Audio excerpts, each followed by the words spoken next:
Bienvenidos a su taller Cómo rescatar el capital social de las compañías luego de las reconversiones monetarias ocurridas en Venezuela. A continuación, vamos a ir viendo algunos asuntos relacionados con el tema.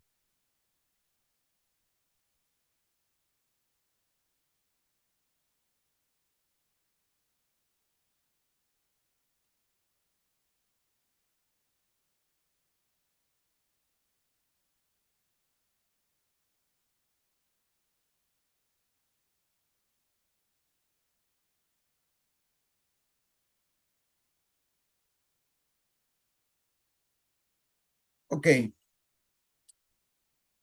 la descapitalización por las reconversiones monetarias, ¿no? Fíjense lo siguiente, generalmente, producto de las reconversiones monetarias que han ocurrido, el capital social de las empresas luce insuficiente, inclusive llegando a valores cero en muchas organizaciones. El valor nominal, por otro lado, se vuelve menor a 1 e inclusive a 0 con muchos decimales. Esto producto de que se le quitaron muchos ceros a la moneda, el capital social se vuelve insuficiente, pero el número de acciones permanece igual. Al dividir un monto de capital entre el número mayor de acciones, obviamente eso implica que el valor de la acción a nivel unitario prácticamente desaparezca. Entonces, vamos a ver cuáles son las vías que se establecen desde un punto de vista legal para solucionar esto, ¿no? Desde un punto de vista del Código de Comercio, nos establecen el artículo 12 y 4 que cuando la empresa haya perdido 1/3, 2/3 del capital social, la empresa tiene que o tomar la decisión de aumentar el capital social o ponerse necesariamente en liquidación. Para no caer en ese artículo, ¿verdad? Es necesario hacer el aumento de capital social correspondiente. Para ello, nos vamos a abocar a la resolución 019, la cual nos establece 3 formas de aumento de capital social. La primera, el aporte en efectivo en bienes por parte de los propietarios o accionistas de la compañía. Segundo, la corrección monetaria. Y tercero, la capitalización de acreencias. Obviamente, el aporte en efectivo o en bienes es algo costoso para efectos del accionista. Es la solución más sencilla, más fácil, pero es la más costosa.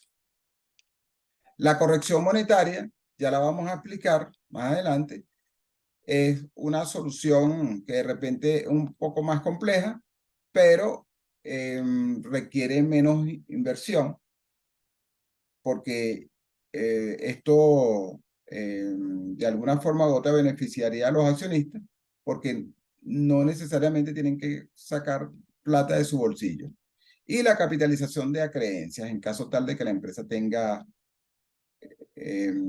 cuentas por pagar con los accionistas. Vamos a ver, para aplicar la segunda alternativa, que es la corrección monetaria, se necesitan 4 cosas. La primera, que la empresa decida hacer el ajuste por inflación financiero. Eso es lo primero. Segundo, que una vez hecho ese ajuste por inflación, el patrimonio ajustado debe ser mayor al patrimonio histórico. Para ello vamos a ver el siguiente ejemplo.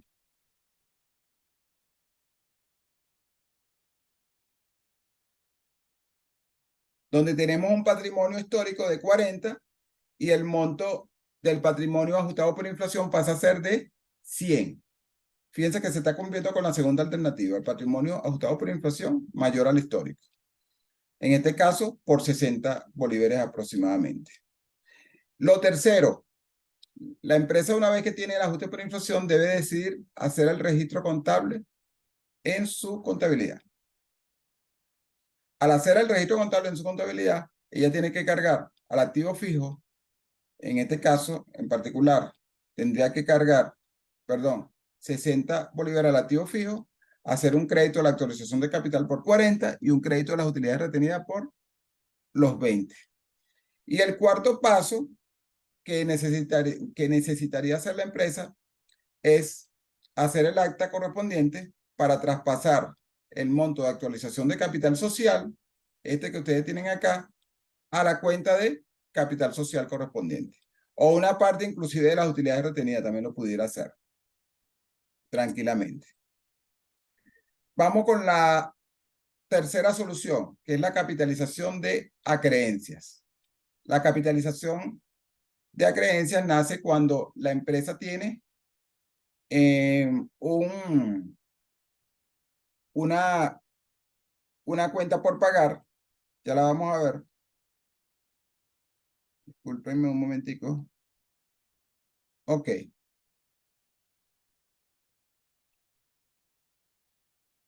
Cuando la empresa tiene una deuda con el accionista, ¿qué se necesita? Que la empresa primero tenga una deuda con el accionista, ¿verdad? Luego, que se decida capitalizar esa deuda. ¿A través de qué? De un acta de asamblea de accionistas. Se necesita la certificación del contador público de la existencia de la creencia, un balance de preparación del contador público antes del aumento y después del aumento, la cuenta por pagar accionista. Posteriormente, después de haber hecho todo eso, se necesitaría hacer el asiento contable, eliminando la cuenta por pagar accionista contra el capital social. ¿Ok? Esa es la tercera solución. Hay otra solución que sería tal vez una cuarta, que no está contemplada en la resolución 019, que es la capitalización del superávit de las utilidades retenidas. ¿Qué se necesita? Que existan utilidades retenidas. Vamos a suponer que tenemos un capital social de bolívares 40 y tenemos unas utilidades retenidas por bolívares 30, un número de acciones de 40 y el valor nominal es de bolívares 1.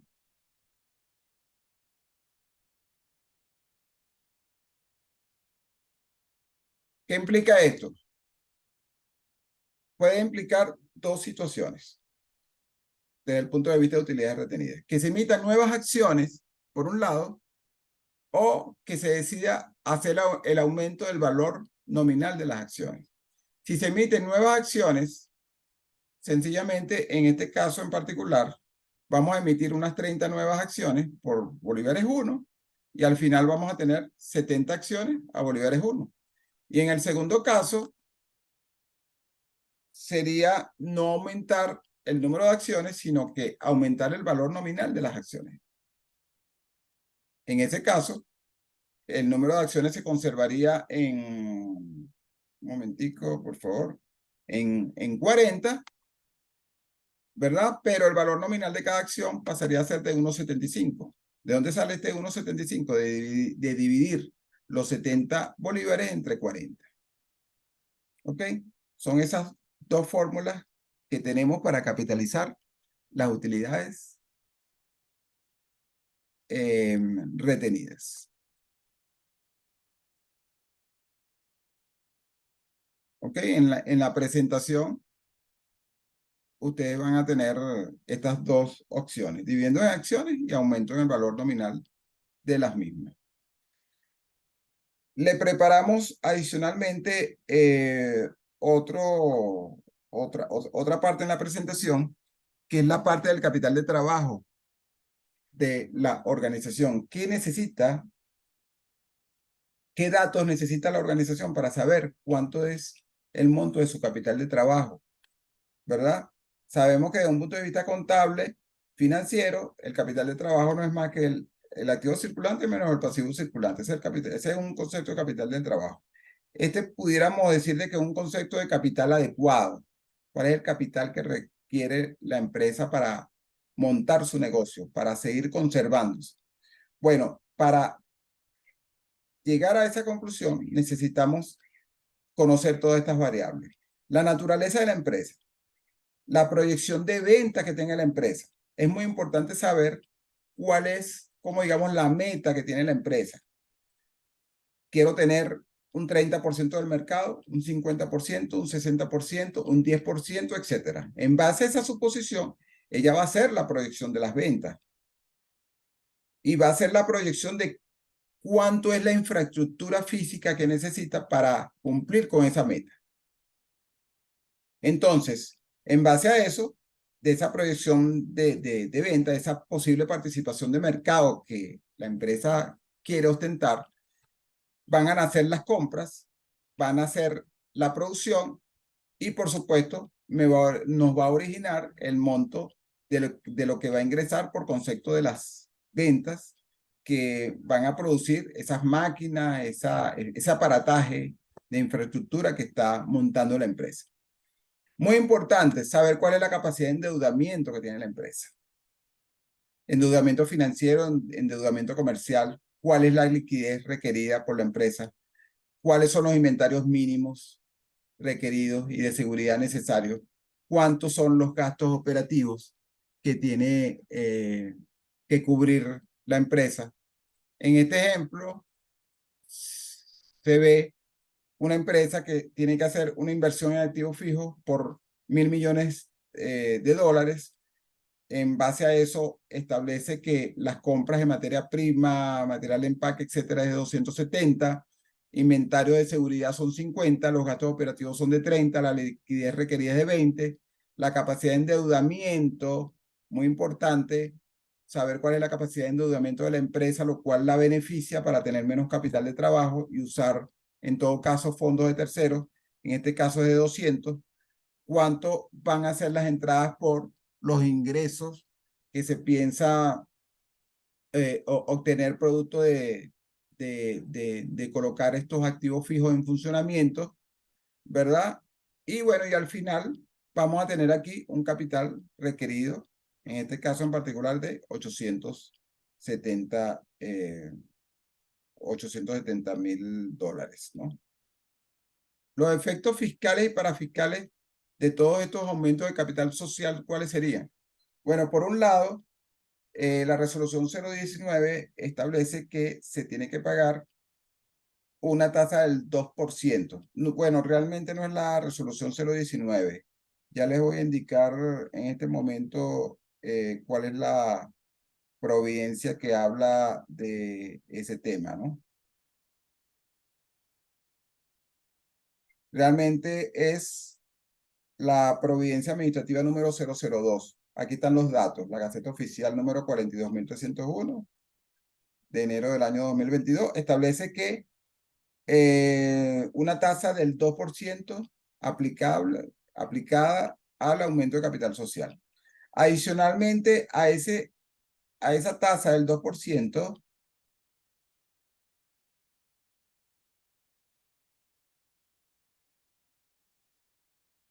se pagan otros aranceles, otra serie de impuestos, ¿verdad? Cuyo origen no está totalmente claro, no es desplegado totalmente, pero que según los cálculos que nosotros hemos hecho de trabajo que le hemos estado realizando a clientes, más o menos asciende a un 3% aproximadamente en promedio. ¿Ok? Si tienen alguna duda adicional o algo en que lo podamos ayudar de manera muchísimo más específica, estamos a la orden con el tema de la sinceración del capital social, la preparación del ajuste por inflación financiero y tenemos los especialistas correspondientes en la parte de avalúos de activos fijos. Bueno, espero que le haya gustado o que hayan sacado provecho de este pequeño webinar. Disculpen los temas relacionados con la tecnología, con el ambiente virtual, pero bueno, es parte a lo cual nos tenemos que adaptar. Bueno, muchas gracias y estamos a la orden.